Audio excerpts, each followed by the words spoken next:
Before we jump into the story, make sure to like, share, and subscribe to our YouTube channel. And let me know in the comments where you're tuning in from. Hello everyone, my name is Lynn, and I come from a small, peaceful town, a place where the streets are lined with tall, sturdy trees and long rows of modest houses. This is where I spent the majority of my childhood, surrounded by the love of my parents. My mother, Thursday, was the heart of our home, gentle, nurturing, and always radiating warmth.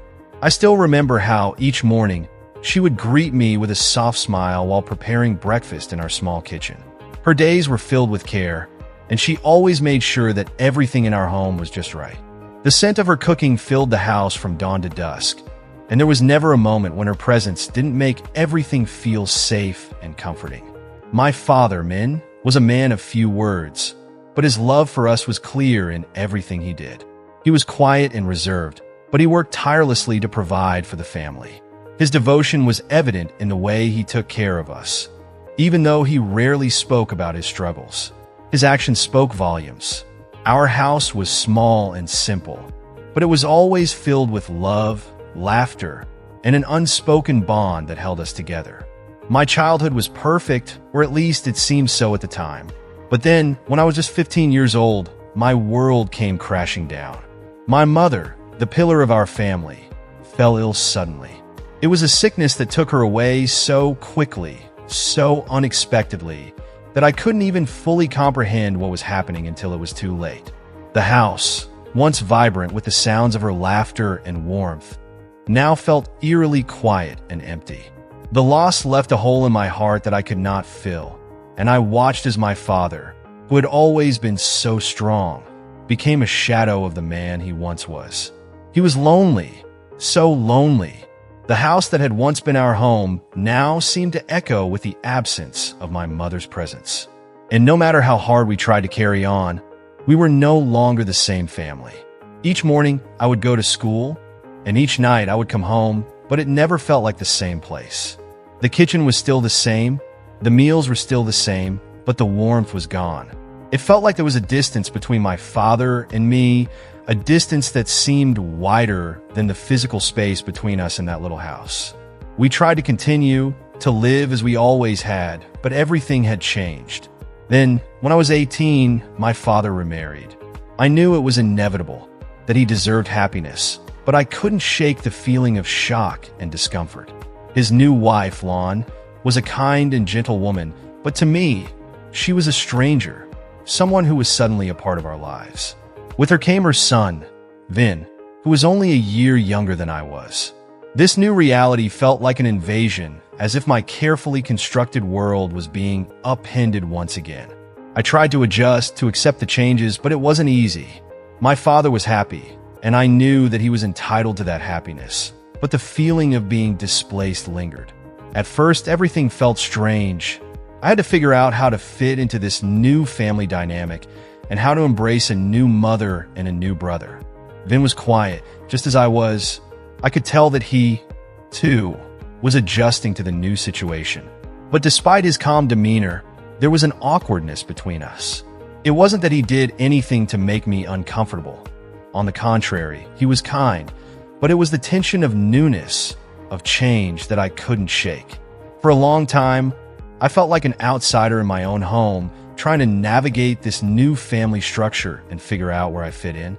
In the evenings, after a long day, the whole family would gather in the living room, just as we always had. Dad and my stepmother, Lon, would sit on the couch, talking about their day, work, or plans. They had a kind of easy familiarity with one another, the kind that comes from being married for a while. Vin and I, however, would sit across from them, often glancing at one another with a shared sense of confusion and uncertainty. Neither of us knew exactly how to navigate this new dynamic. Each time our eyes met, there was an unspoken awkwardness between us, and I would quickly lower my gaze, retreating into myself. The family meals, once a warm occasion of togetherness, had changed too. They still took place at the same table, with the same dishes, but over time, they became a quiet ritual of sorts. We would all eat, but there was a strange tension hanging in the air. My father and Lon would chat about their day. while Vin and I would sometimes exchange glances but rarely speak. The silence between us was heavy, more so than it had ever been. In those moments, I would find myself noticing things I hadn't before, small gestures, like when Vin would quietly pick up food for me, offering me a serving without saying much. It was a simple act, but it made me feel a little uncomfortable, as if it carried more weight than just kindness. Vin was always quiet, a man of few words, but there were moments when his silence spoke louder than anything.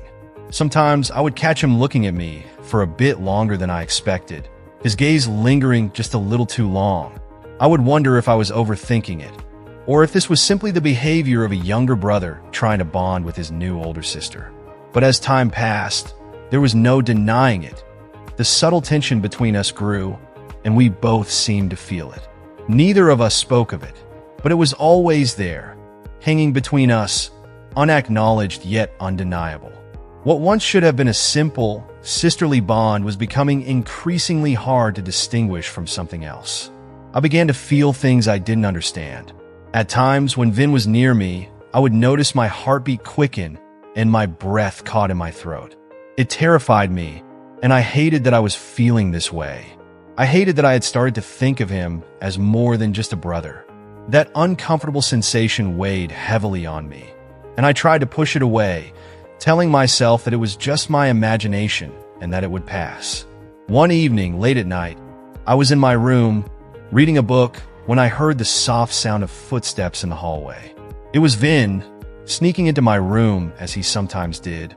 We would usually exchange a few words, how the day had gone, maybe a little joke or comment, before he would head back to his room. But that night, he lingered longer than usual. I looked up and saw him standing by the door, his eyes not just glancing at me, but looking at me in a way I couldn't quite place. It was almost as if he wanted to say something, but the words never came. The silence between us stretched on, thick and uncomfortable, and I didn't know how to respond. I could feel the tension building in the air, making the space between us feel smaller and smaller, as though the room itself was closing in. I didn't know what to say, so instead I did something I didn't expect. I nodded slightly, an invitation to stay just a little longer, even though I could feel my heart racing.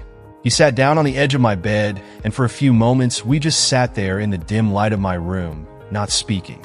It was strange, two people who should have been close in the most ordinary sense. But instead, we were like strangers drawn together by something neither of us could define. If I'm being honest, I had started to like Vin more than I should have. It wasn't just his quiet, reserved nature, or the way he seemed so gentle despite everything. It was more than that. My brother was handsome, something I couldn't help but notice. He had a quiet charm about him, an allure that I tried to push away, but it was always there, lingering in the back of my mind. I knew it was wrong to think of him in this way, but I couldn't help it. He was my brother, in name if not by blood, but it didn't stop the feelings from growing. At times, I would catch myself wondering if I should feel guilty for having these thoughts. After all, we were siblings. It wasn't normal. But those guilty thoughts were fleeting, quickly overridden by the fact that we were living in the same house, sharing the same space. It felt like an unspoken closeness, a kind of harmony that comes when two young people live together in a confined space.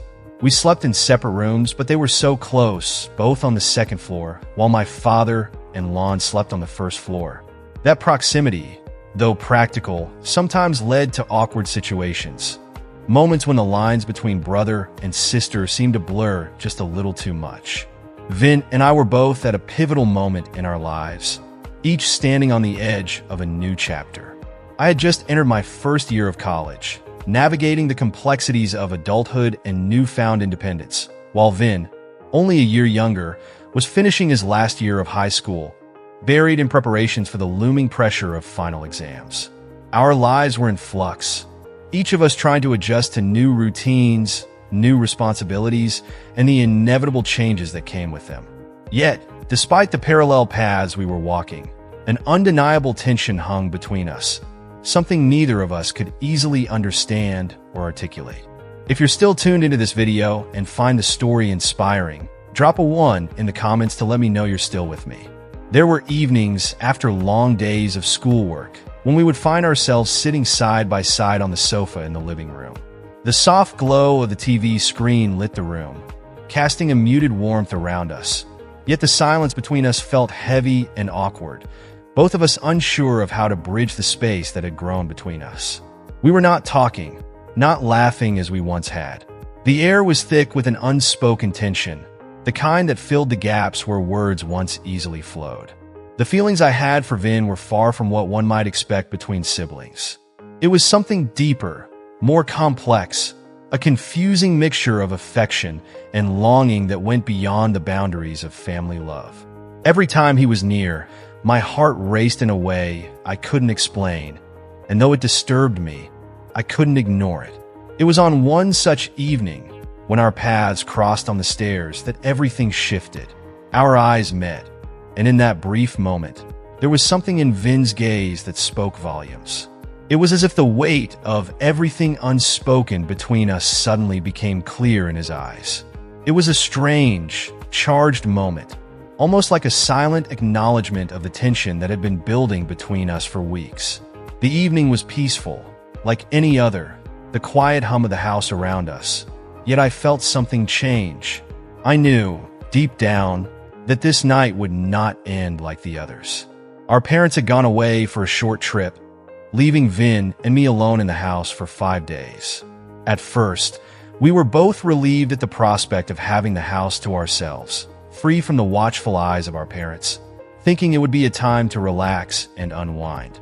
That night, we settled in the living room, each of us with our intentions of making the best of the time alone.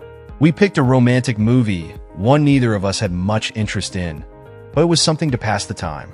I gathered a few snacks, dried squid, fresh fruit, and a couple of cans of beer, thinking it would be a simple way to relax after a long week of school and study. The movie began with its predictable storyline, and for a while, we spoke casually, exchanging lighthearted banter and small talk, the usual easy comfort we had with each other. It was like any other night, at least at first. But then, the movie took a turn. A scene of a couple locked in a passionate embrace appeared on the screen, a moment that caught both of us off guard. There was an awkward pause. Neither of us laughed or commented as we normally would. A strange silence settled over us, the kind that makes the room feel smaller, more enclosed. The usual sense of camaraderie between us evaporated, replaced by a tension neither of us knew how to handle. I could feel Vin's eyes on me, no longer in the casual, sibling way they usually did.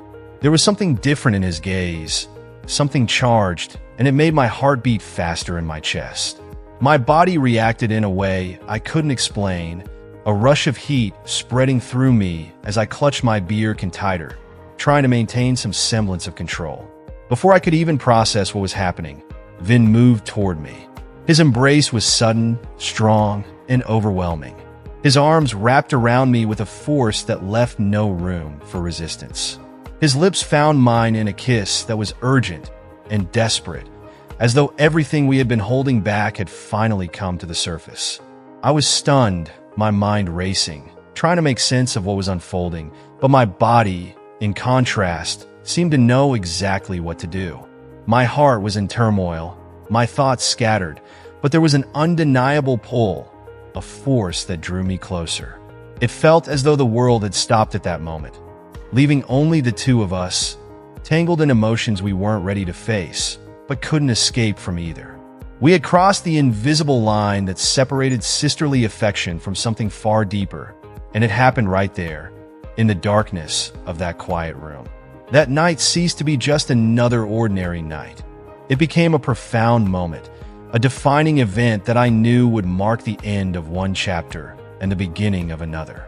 The shift in our relationship was undeniable, and deep down, I knew that nothing could ever go back to the way it was. From that moment on, all the boundaries we had set between us were shattered. I couldn't ignore the truth. I had allowed myself to be swept away by emotions I hadn't anticipated, emotions that led us to a place we never should have reached. That night, Vin and I crossed a threshold we had never considered before. We didn't speak much, and in the silence, everything unfolded as if it had been waiting for the right moment. The weight of everything we had kept suppressed for so long finally came to the surface. The closeness we had always shared, but had always kept at arm's length, evaporated. What replaced it was something raw and uncontrollable, an emotional surge that neither of us could rein in. I can still vividly recall the quiet stillness of the next morning. The soft sunlight filtered through the curtains, casting a warm glow over the room. I lay there, beside Vin, in what had once been my sanctuary, the place I would retreat to for peace and solitude. Yet everything around me, the familiar surroundings, the quiet room, the soft light, felt unchanged, as though time had not passed at all. But within me, everything was different. I had become aware of a shift, something internal that I couldn't undo. We didn't speak, but we shared a moment of quiet understanding. There was no need for words. It was as if we both knew, deep down, that from that instant onward, our lives would never be the same. For the next few days, my father and stepmother were still away on their trip, and we seized the opportunity to live in a way that felt both forbidden and liberating. There was no longer the awkwardness that had once defined our interactions, but instead, a strange comfort, an intimacy that was confusing yet familiar. We existed in a bubble, free from the expectations and judgments of the outside world. Our lives seemed to take on a different rhythm, one that felt more natural, even though it was built on the most unnatural foundation. Meals were no longer shared with the family, but rather became private moments, just the two of us. There was an intimacy in the way we ate, laughed, and spoke. No longer the banter of siblings, but something more, something that spoke of a bond that was both tender and dangerous. Every night, we would sit together, watch movies, and talk about nothing in particular, and as the night wore on, we would end up in the same bed side by side. There was an unspoken understanding between us, a quiet complicity that carried us through each day. The world outside seemed to fade away, and it was as though we were living in our secluded reality, untouched by the rules and expectations that governed the lives of others. In those stolen moments, it was as if we had become something more than just family. We had become something altogether new, and the gravity of that realization weighed heavily on me. There was no turning back from what had happened, but there was also no knowing where it would lead. The days passed in a blur, a strange combination of pleasure and guilt, of longing and uncertainty, as we both navigated this new, complicated territory. If you're still tuned into this video and find the story inspiring, drop a 2 in the comments to let me know you're still with me. During those days, I let myself become completely consumed by the illusion of our secret world. I forgot, or perhaps chose to forget, that Vin and I were supposed to be nothing more than siblings, nothing more than family by name. In those stolen moments, we lived as if we were a carefree young couple, untouched by the constraints of reality, free to indulge in whatever feelings had once been hidden. Everything happened so naturally, so effortlessly, that I couldn't stop, even if I wanted to. It was as if I had been swept up by a current, carried away by the force of our secret connection, the long nights, and the intimacy that felt both forbidden and intoxicating. But then, as if by some cruel twist of fate, the day came when my parents returned. The warmth and familiarity of their presence immediately shifted the atmosphere.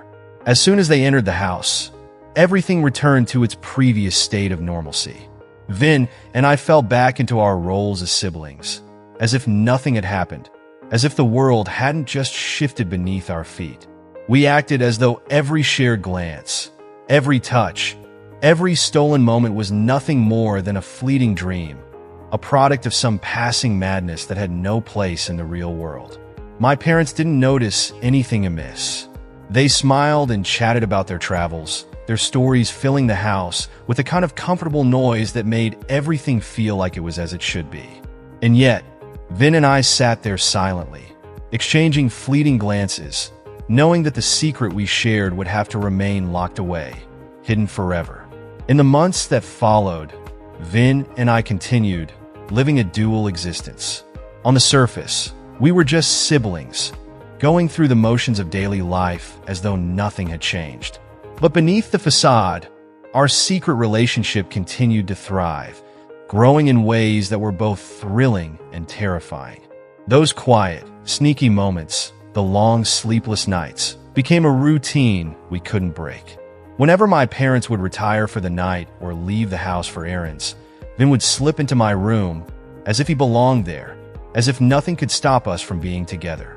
We clung to each other in the darkness, forgetting the boundaries that had once defined us, lost in the feeling that nothing else mattered. During the day, we put on our masks and played our parts. Family meals went on as usual, with my parents unaware of the secret we were harboring. We would smile, laugh, and talk as if everything were perfectly normal. But beneath it all, Vin and I would exchange the briefest of glances full of tension, full of longing, and filled with the unspoken understanding that what we shared couldn't be contained by the walls of our home. We struggled to maintain the illusion, to keep the secret hidden from the prying eyes of the world, even though every moment felt like a precarious balancing act. The silence between us spoke volumes, each glance laden with meaning, as we both tried to navigate the complex web we had woven. We were trapped between two worlds, the one that everyone could see and the one we shared, hidden in the quiet corners of our home. The guilt began to gnaw at me, a constant, relentless presence in my mind. It was always there, lingering in the background, but it wasn't strong enough to make me stop. Each night, each stolen moment with Vin became more ingrained in my life, more familiar, and I started to fear that I might never be able to let it go. I was caught in a web of emotions I didn't fully understand, torn between the magnetic pull of what we shared and the knowledge that it was wrong. I knew I couldn't allow this to go on unchecked, and yet the thought of stopping seemed unbearable. So I took precautions. Quietly, carefully, I began taking birth control pills, a small act of control in an otherwise uncontrollable situation. I couldn't afford to let the consequences of our actions become known. The idea of our relationship being discovered terrified me, so I managed it, convincing myself that I was in control and that no one would ever uncover the truth. I told myself that as long as we kept our secret, everything would be fine. But deep down, I knew this was not sustainable. I couldn't escape the feeling that we were on borrowed time, that sooner or later, something would have to give. Then a year later, Vin graduated from high school and moved to another city to attend college. His departure was like a blow to the chest, but also, in some strange way, it marked the beginning of a necessary separation. The distance forced us to put everything on hold. It was painful to think about the nights we had spent together, the way everything had felt so real and so right when we were together. I found myself yearning for those days, but I also realized that the physical distance between us gave me the space to reflect, to understand the gravity of what we had done. The separation, while painful, was also a much-needed moment of clarity. It was the first time I had the chance to think about everything that had happened, the emotional roller coaster we had ridden together, and the consequences of our actions that I had never fully allowed myself to consider. And as time passed, I began to heal, slowly pulling myself out of the dark place we had created. After Vin left for college, I focused on building a new life. I found a job at a digital company, a stable position that gave me a sense of normalcy. The work itself was straightforward, nothing particularly exciting, but it provided me with the routine and security I needed. It was during this time that I met Kian. He was different from anyone I had ever known. He owned a successful hair salon in the city, and from the moment we met, I was struck by his confidence, his charm, and the way he made me feel truly seen. Kian was everything I never knew I needed: steady, grounded, kind, and completely devoted. Our connection was immediate, but unlike the turbulent emotions I had felt with Vin, this relationship was calm and comforting. It felt safe, like a warm, steady light after a long period of darkness. We fell in love quickly, and before long, Kian and I were married. Our life together became everything I had always dreamed of. We started a family, and I found a deep sense of purpose in being a wife and mother. With Kian, I felt whole again. The weight of the past, the secret I had carried for so long, began to lift. I felt as though I could finally put it all behind me, like a distant memory that no longer had the power to haunt me. Together, Kian and I created the kind of life I had always wanted. One full of love, stability, and joy. I no longer thought about the days with Vin and allowed myself to dwell on what had once been. In Kian's arms, I found the peace I had been searching for, and for the first time in years, I felt like I could finally move forward. The past was still a part of me, but it no longer defined me. With Kian, I had a future, a new beginning, one that was free from the shadows of the past. The memories of Vin and everything we shared linger in the corners of my mind, always there in the background, waiting for quiet moments to resurface. When they do, they pull me back to the choices I made, to the lines I crossed, and to the part of my life that I try so hard to keep buried. I know I have a new life now, a husband who loves me, and a child who fills my days with joy. But a part of me feels trapped, weighed down by a past that refuses to stay in the past. Kian is everything I could have hoped for. He is kind, loving, patient, and devoted, qualities that make me feel truly blessed. But every time I look into his eyes, there's a nagging feeling deep inside me, a sense that I'm hiding something from him. I've never told him about my past with Vin. I've never been able to bring myself to speak the truth. The thought of confessing terrifies me. What if he can't look at me the same way again? What if the foundation we've built together crumbles because of something I did so long ago? The fear of losing him, of losing the family we've created, overwhelms me. Yet, living with this secret feels like a heavy burden I carry every day. It's as though I'm undeserving of the love Kian gives me because I've concealed such a large part of myself from him. At night, I lie awake, torn between the overwhelming urge to confess and the paralyzing fear of what that might do to my marriage. I wonder if I'll ever truly be able to move on, or if the shadow of my past will always hang over me, a constant reminder of what I tried so hard to leave behind. Now, I stand at a crossroads. The choice seems impossible. Should I tell Kian the truth, risking everything we've built together, or should I bury the past even deeper, hoping it will never come to light? I don't know which path to take, and I feel desperate for guidance. If you were in my position, what would you do? Would you risk everything for the sake of honesty, or would you choose to protect the life you've created, even if it means keeping the secret forever? I need your advice, your perspective, anything that might help me find a way forward. Please share your thoughts in the comments below, as I'm truly struggling with this decision. Thank you for joining me on this emotional journey today. We've explored complex feelings, personal growth, and the weight of our choices. Whether it's about navigating relationships, facing guilt, or making life-changing decisions, there's a lot to reflect on. So, what have you learned from this story so far? What lessons or insights do you think could help you in your own life? I'd love to hear from you. Leave a comment below and share one thing you've learned today that you will bring into practice moving forward. If you like this video, please don't forget to leave your thoughts in the comments. Give this video a thumbs up and share it with your friends. And of course, hit that subscribe button to stay updated with more videos like this. Thanks again for watching, and I look forward to reading your comments.